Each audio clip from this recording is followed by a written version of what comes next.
Welcome to our program, Professor Lucas. Thank you so much for having me here, and thanks to all your viewers. Ukraine has agreed to a 30-day ceasefire proposal for the United States to cease fire on the ground, in the air and at sea. Meanwhile, Russian dictator Vladimir Putin has reacted to this development. He said that he has agreed to this proposal. However, there are some tough measures he would like to impose, tough terms. What is your reaction to these developments, and do you believe that Vladimir Putin would finally accept this offer from Donald Trump? I think first, let's highlight the significance of what was a big shift when Ukraine and the U.S. agreed on this 30-day ceasefire. Until that happened last week, the initiative was really with Russia because Donald Trump was sympathizing with them. He was putting out their propaganda lines. He was calling Vladimir Zelensky a dictator, saying he had no support in Ukraine. And of course, all your viewers will know the infamous White House meeting where Zelensky was ambushed by J.D. Vance. But all of a sudden, and it did happen fairly suddenly within a couple of days, there was this shift where you had some people in the Trump administration who are not only talking to Ukraine rather than Russia, but you reached this agreement for this ceasefire to stop the Russian invasion, which I think is important because it shows that not everyone in the Trump administration is siding with the Kremlin. And what it did is it put Vladimir Putin on the defensive. Now, rather than setting the terms of what should happen, Russia should be allowed to keep part of Ukraine. Ukraine should be kept weak without a strong military, without security guarantees. Sanctions should be lifted on Russia. Instead of being able to press those demands, he has to respond to the call for a ceasefire. So what does he do? He can't say, no, I don't like this proposal at all, because then it looks like he is the aggressor, which he is, and that the war will continue. But what he says at the same time is, but we must address the root causes of the crisis. And that important phrase, root causes of the crisis, are, of course, the Kremlin's demands, because they will say the root causes of the crisis is not their invasion. They'll say it is Ukraine allied with the West for its security. They'll say the root cause of the crisis is the Zelensky government, which should be removed from power. They will say, in other words, the root cause of the crisis is actually Ukraine as an aggressor. Can Putin convince not only Donald Trump, but those around him that is the case? And that is where we are now. So as I speak to you, Vladimir Putin has met the American envoy, Steve Witkoff, kept him waiting for 8 hours, but did meet him to put out Russia's lines. And we now have confirmation that on Tuesday of this week, Vladimir Putin will finally speak to Donald Trump by phone. The Kremlin has held off doing this for many days. They've made Trump wait for the call to lure him in, to almost make him think how lucky I am to speak to Putin. Can the Kremlin use this to push aside the ceasefire proposal and put the priority again on its demands, its ultimata to Ukraine and to Europe? Let's just get back to the ceasefire proposal. You mentioned that there were some people in the White House who played a key role in unifying position of Ukraine, the United States. Who are such people among Donald Trump who insisted that the U.S. should sign this deal, should cooperate with Ukraine, and should prepare a unified position, unified ultimatum to Vladimir Putin? Well, the people have not been named. This is what's very interesting, amongst the Americans. I would suspect it includes the Trump envoy to Ukraine, Keith Kellogg. I would suspect it may include the National Security Advisor, Mike Waltz, could include the Secretary of State, Marco Rubio. The reason why I say that is that in a very important development, after the February 28th attempted humiliation of Zelensky by the White House, there was an attempt by Europe and by Ukraine to repair the damage. And we know that. We know that Europe made a commitment to step up its military aid, to step up the security guarantees. We know that Keir Starmer, the UK Prime Minister, French President Emmanuel Macron were at the forefront of this. But what was important is that about 2 weeks ago, the Europeans and the Ukrainians sat down with these Trump officials and said, what can we do to make sure that Trump isn't so hostile? And that's when they crafted this social media statement that Vladimir Zelensky put out, which said, I look forward to working with the strong leadership of President Trump, not only for the raw minerals deal, but for the rare earth minerals deal, but also for the security of Ukraine. And of course, Donald Trump, almost 2 weeks ago, when he addressed the US Congress, said, oh, look, I have this letter from Zelensky. You know, and that sort of turned the tide where you could get the opening for the ceasefire agreement. But here's the question. If we say that Keith Kellogg is still the person who wants to maintain support of Ukraine, can he do so, or has he been pushed to the side in the Trump administration? It was confirmed over the weekend that he was supposed to be the envoy for Ukraine and Russia, and Russia has been dropped from his title. Why is that? Because the Russians don't want him involved, and they instead want to deal with this real estate developer named Steve Witkoff. So I think we're in the balance. We don't know which way the Trump folks will go. And what is important is that Europe and Ukraine maintain a very clear line on what must happen. And that begins with the security guarantees for Kyiv, whether or not we actually do have a ceasefire. Can Vladimir Putin decline Trump's offer in the nearest future? Or he doesn't have any kind of such choice to decline this offer and just move forward with his war? Putin doesn't need to decline the Trump offer. This is the interesting thing. All he has to do is spin it out, right? Oh, I'll talk about it. I'll think about it. And meanwhile, Russia continues the military operations. They're trying to push out the Romanian Ukrainian troops from the Kursk region in Western Russia. They may try to renew the offensive in eastern Ukraine, although I think they have pulled back on that to focus on Kursk for the moment. They, of course, will continue the missile and the drone attacks. And all the while, Putin says, we're still thinking about this. We're still considering this. And until you have the United States firmly backing Europe and Ukraine in what has to happen, and that begins with a ceasefire, which has a very effective monitoring of this to make sure it's not broken with the Russians. It makes sure that you have a guarantee of Ukraine's security in the west of the country, possibly with European troops beginning deployed there. Until the U.S. signs on to that, Putin can keep playing this waiting game. So you don't expect any kind of a quick ceasefire deal broken by Trump, Vladimir Putin, and President Zelensky? The only quick ceasefire deal you get is if the Kremlin decides that it's basically wins, that it has an ultimatum that Ukraine and Europe have to accept. So the Kremlin will only cease fire if, one, its annexation of part of Ukraine is recognized. Two, the sanctions are lifted on Russia. Three, that Ukraine is considered to be, quote, neutral, which means with a very limited military. And four, that Vladimir Putin faces no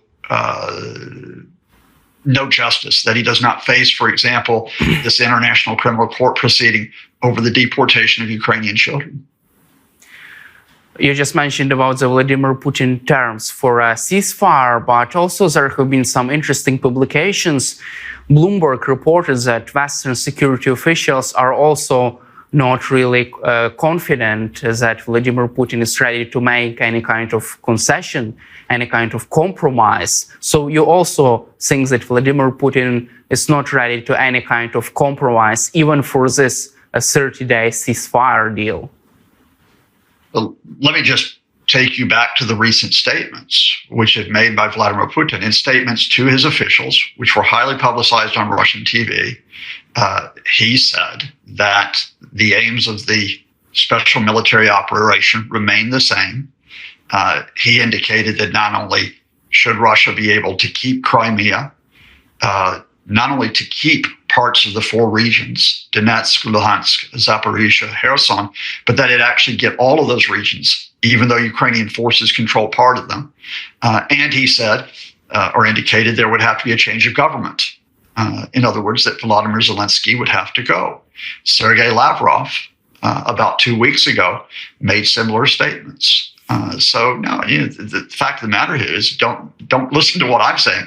If you listen to what the Russian leadership are saying, they continue to say that the demands they made at the very start of this invasion, more than 3 years ago, remain the same demands that they're pursuing today. Do you think that there could be a inner circle fight near Vladimir Putin about how they should move forward with the ceasefire proposal? How should they react to Trump's offer? Do you think that there is inner discussions inside Vladimir Putin's inner circle? Yeah, there is a very good analyst. There is a very good analyst named Mark Eliade who is based in the UK, who has portrayed the idea that Putin hasn't quite decided the way he wants to proceed on the ceasefire, and that therefore there will be people, if he's not decided, who will try to get influence with him. I kind of take a different view here. I think Vladimir Putin is pretty much decided that he does not want a ceasefire, in the sense of negotiating with Ukraine, in the sense of negotiating even with the U.S. as a broker of this. Vladimir Putin wants to set up the conditions under which Ukraine will have to accept his terms. And that's why that begins with those Russian operations in Kursk. Russia has to regain control of that part of the country which Ukraine holds in order for Putin to say, I am strong, I am the person who can set the terms of the deal. I think what Putin will continue to do is to try to split the U.S. from Europe. He'll try to get Trump back onto his side. And I think those tactics that Putin is pursuing are pretty much agreed upon by the Russian leadership. I don't think anybody's going to go to Vladimir Putin and say, no, you need to pull back on the demands that you're making on Ukraine because we think that, we may not be winning this. Putin still maintains a very, very strong position. Russia, although it faces serious difficulties, I think economically, Putin can present the idea that he actually is taking them closer to victory. And no one within the inner circle is going to step forward to try to change that at this point. And do you expect any kind of breakthrough after the next phone call between Donald Trump and Vladimir Putin? Could there be a personal convincing? Could Trump try to personally convince Putin to agree with ceasefire deal? Based on past behavior, here's what I think happens in that phone call. Vladimir Putin says really, really nice things to Donald Trump about how he appreciates Trump's leadership, about how he agrees with Donald Trump that this war has cost many, many lives, and how it is great that Trump wants to be a peacemaker. So he has flattered Trump's ego. He then will tell Trump that to get this ceasefire, Russia's security must be guaranteed, and that Russia's security can only be guaranteed if it is allowed to hold on to part of Ukraine, and if Ukraine is never allowed into NATO or have significant security guarantees with the West. He will say, these are the conditions for peace. I really want peace. Donald Trump will then go onto his social media account and he'll tweet how he's had a very good and productive conversation with Vladimir Putin. He looks forward to there being an end to the war and an end to the bloodshed. But Trump will have absolutely nothing to say about whether or not the ceasefire is going to be implemented because Putin has set the terms of the phone call. That's what I suspect will happen. And unless you can get someone in the Trump administration to come in and say, no, wait a minute, we need to be talking about what a ceasefire means, then the Kremlin's narrative will prevail, at least with the Americans, for the near future. On the other hand, U.S. Special Envoy Steve Witkoff is very confident that a ceasefire deal could be reached in the matter of weeks. Why are they so confident? Why are they so confident in that? Look, Steve Witkoff, with respect to Steve Witkoff, is a real estate developer. He is a golfing buddy of Donald Trump. He is not a diplomat. He has not been anyone who has previous experience of dealing with Russia or with Ukraine or with the region. He is there as a person to represent Trump, rather than, in fact, to be honest with you, than to represent American interest. So he is going to build up Trump's ego and say the ceasefire is coming, the ceasefire is coming. You're going to have other people besides Steve Witkoff who come in and make statements that I think are much more practical. And here, what I would suggest is the person to watch is Mike Waltz. Mike Waltz, who's the national security advisor, in a big talk show on Sunday, he was very vague about what a ceasefire would mean, but he made one statement that was important. And he said that this will begin with any security guarantees for Ukraine in return for territorial concessions. So in other words, Kyiv will have to start by making a commitment that the Russians will have occupation of the Donbass, parts of southern Ukraine, and Crimea for the near future. Then they might get security guarantees. That's pretty much what Waltz was saying. Kyiv, on the other hand, does not want to make any concessions about the Russian occupation before it gets security guarantees. So it's a chicken and egg question.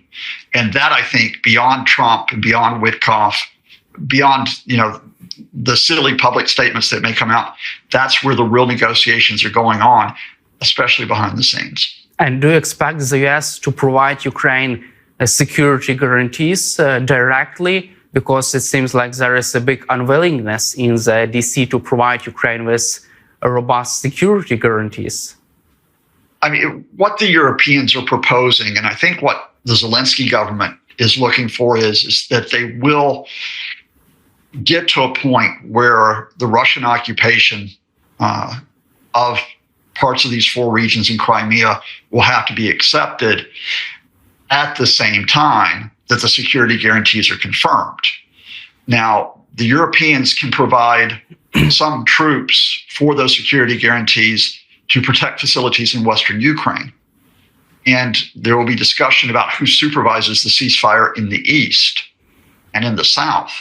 But you do need American air power. You need those American planes that are based in Poland and Romania because they will protect any European troops that go in against Russian attacks. So that's what Ukraine and Europe are working for. And again, I think the Trump officials who are the adults in the room, I think they know that. I think that's being discussed with them. I'm just not confident that that discussion can withstand Donald Trump's peculiar way of pursuing his own approach, his own ego through social media and getting phone calls with guys he likes, like Vladimir Putin. And is there a chance to convince Trump's team to provide this backstop, U.S. backstop for European troops? Oh, I think the chance is still there. I mean, I don't think it's been ruled out. What I'm sort of portraying to you here is that you don't have just one Trump administration. You have different groups within the Trump administration.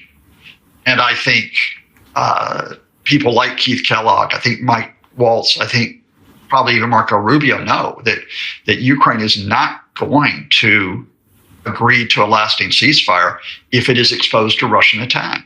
It's just not going to. So you have to have America buying into that. It can't just simply be, oh, Europe, you take care of this. But I think there are others within the Trump administration. Let's not just talk about Trump. Let's talk about J.D. Vance, the vice president. Let's talk about a senior policy advisor named Stephen Miller. Let's talk about a group of people around Donald Trump Jr., Trump's son.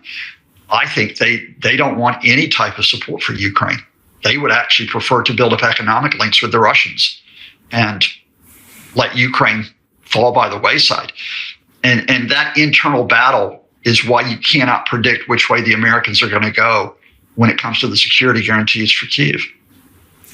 Thank you, Professor Lucas, for your time and for your support for Ukraine, and glory to Ukraine. Slava Ukraini. Please stay safe. My very best to all of you. Героям слава. Thank you very much.